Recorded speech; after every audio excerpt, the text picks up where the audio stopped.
Salam sejahtera bagi kita semua, saudaraku yang dikasihi di dalam Tuhan Yesus Kristus.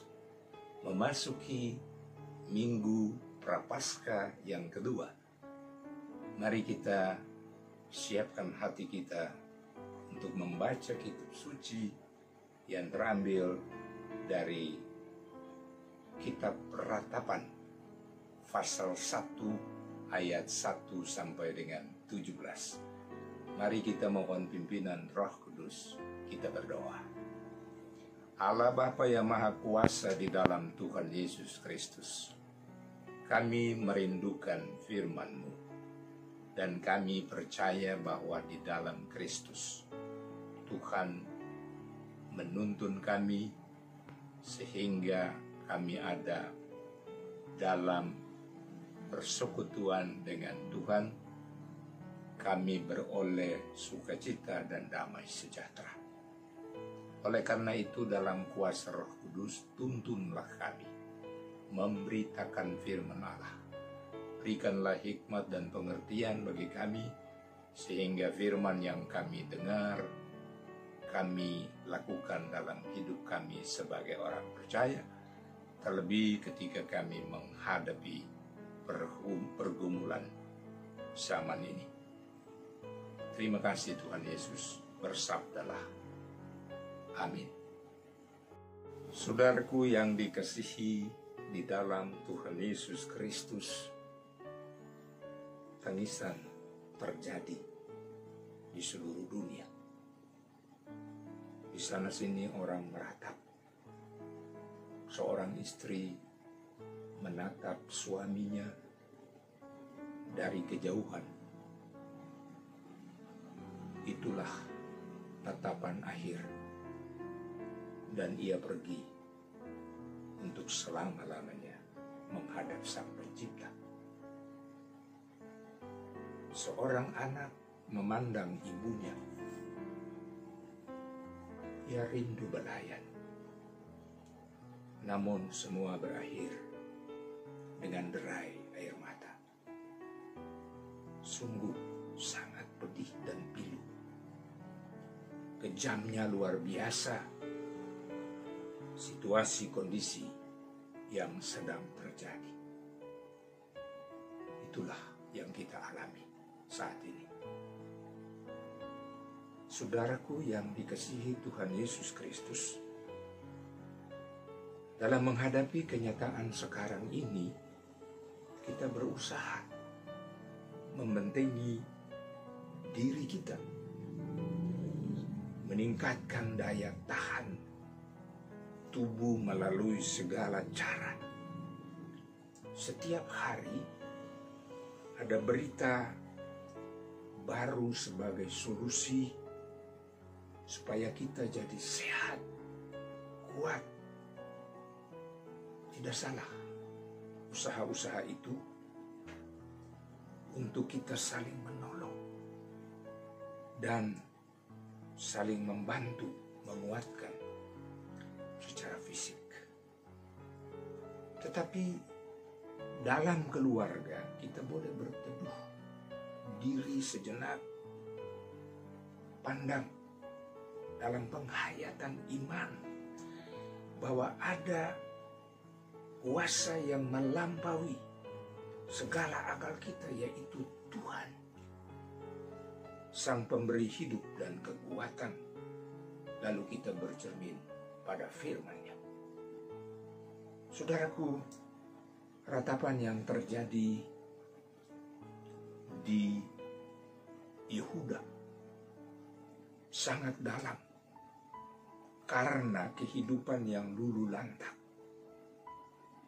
tercerai-berai, berantakan, kacau. Lalu hukum sebab akibat muncul. Pertanyaannya, apakah penyebab kesunyian? Jalan-jalan sunyi, keramaian ibadah di bait Allah sunyi sepi. Yang terdengar ratapan dan tangisan yang menyayat hati. Saudaraku yang dikasihi Tuhan Yesus, ternyata dosa secara global dilakukan di Yehuda. Sentral kota yaitu Yerusalem, tempat para pemimpin kota melakukan pelanggaran di bidang politik dengan cara berkuasa semena-mena. Di bidang ekonomi ada keserakahan dan kerakusan sama seperti korupsi. Di bidang agama, umat Allah bersama pemimpin umatnya hidup dalam penyembahan berhala. Mereka mengupayakan kepentingan diri lebih daripada menyembah Tuhan Allah Israel. Ayat 8 Ratapan pasal 1 dikatakan Yerusalem sangat berdosa sehingga najis adanya. Tuhan murka, saudaraku. Dalam Ratapan pasal 2 diungkapkan ladang Yakub dimusnahkan, para pemimpin kota dihancurkan. Tuhan menolak raja dan imam. Tak ada petunjuk dari Tuhan bagi para nabi, dan para nabi tidak menerima lagi wahyu dari Tuhan. Tuhan membuang mesbah.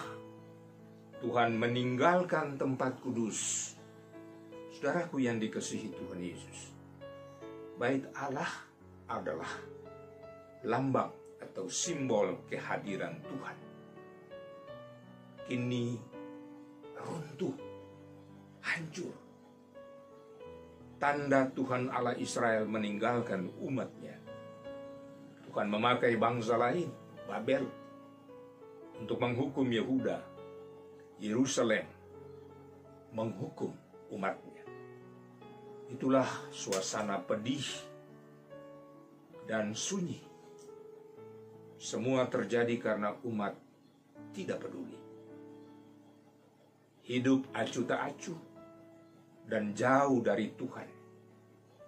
Kesaksian dalam Ratapan 1 ayat 18 menyatakan bahwa Tuhanlah yang benar, karena aku telah memberontak terhadap firman-Nya. Kita boleh menghayati dengan sungguh bahwa umat melalui penulis Ratapan melihat kegagalan umatnya yang hidup tanpa Tuhan. Saudaraku, mari kita bercermin dalam setiap peristiwa yang terjadi, baik di masa lalu maupun di masa kini, di dalam dunia ini. Kita mesti belajar dari apa di balik setiap peristiwa yang terjadi di tengah dunia ini, termasuk COVID-19 yang sedang berlangsung mengancam kehidupan manusia. Ratapan terjadi setiap hari, tetapi ada nilai positif. Kita duduk dalam persekutuan keluarga, sehingga keluarga menjadi basis beribadah, basis mendengar firman Allah bersama anggota keluarga, basis mengevaluasi kehidupan rohani yang mungkin terlupakan, basis menilai usaha dan kerja kita, apakah mendatangkan berkat atau menyusahkan orang lain. Saudaraku, kita belajar dari perjumpaan Yesus dengan umatnya yang terjadi dalam keluarga. Disitulah mereka mendengar Yesus. Disitulah mereka berbagi rasa, saling menguatkan. Disitulah mereka mengucap syukur kepada Allah.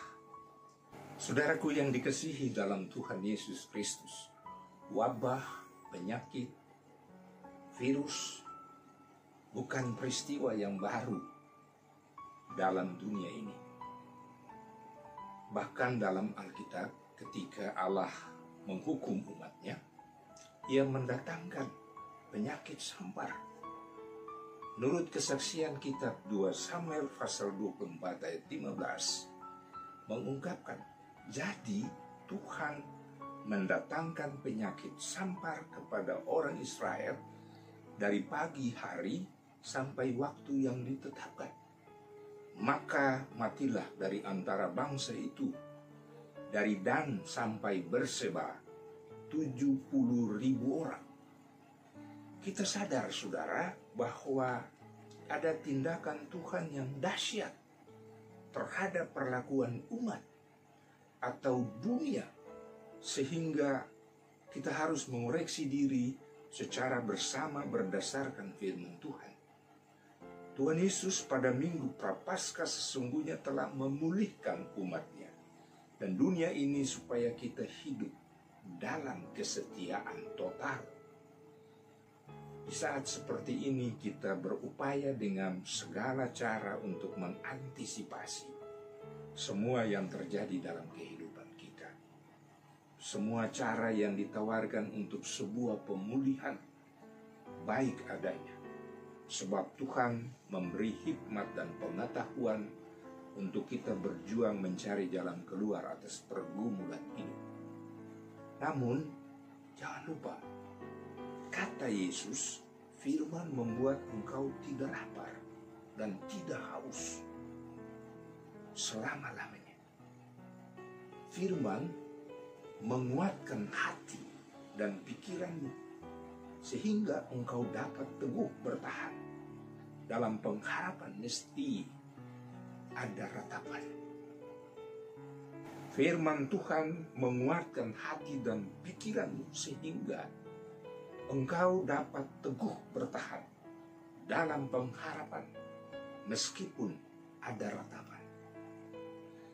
Itu sebabnya kita semua belajar dari peristiwa yang sedang terjadi supaya hidup kita tidak jauh dari Tuhan.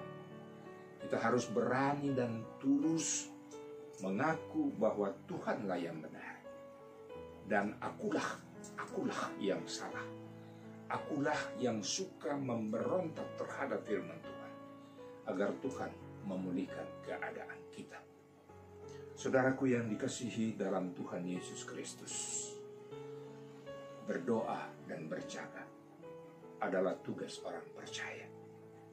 Tugas warga gereja, tugas keluarga Kristiani, tugas kita. Mari kita berharap dalam ratapan dan pergumulan, Tuhan pasti menolong kita. Amin. Saudara-saudara, kita akan masuk dalam pujian pada Tuhan.